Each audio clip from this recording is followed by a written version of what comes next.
नमस्कार मित्रों, मैं जीतू जितेंद्र, आप सभी का भाई। तो दोस्तों, मैं 4 गाना रिकॉर्डिंग करवा चुका हूं और वो गाना भी रिलीज़ नहीं हुआ है। हो जाएगा तो मैं यूट्यूब के माध्यम से बता दूंगा, मेरा भी चैनल पर चढ़ेगा वो गाना। दोस्तों, मैं एक नया गाना सो भी सोचा हूँ माइंड में। अगर आप लोग मुझे सपोर्ट करेंगे तो मैं उस गाना का भी रिलीज़ कर दूंगा।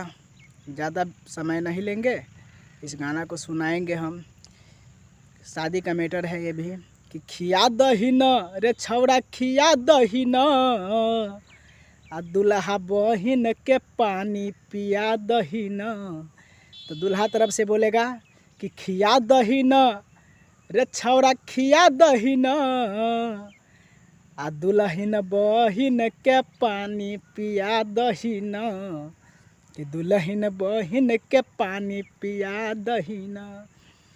दोस्तों, मेरा वीडियो कैसा लगा? अगर आप लोग मेरे वीडियो पर नए हैं, मेरे चैनल पर नए हैं, तो आप लोग मेरा चैनल को सब्सक्राइब करके सपोर्ट करें मुझे, और बेल आइकन को दबा करके घंटी को बजा दें, क्योंकि मैं जब वीडियो अपलोड करूंगा तो आपको नोटिफिकेशन मिल जाएगा। Thank you so much. मैं वीडियो से निकल रहा हूं। Thank you.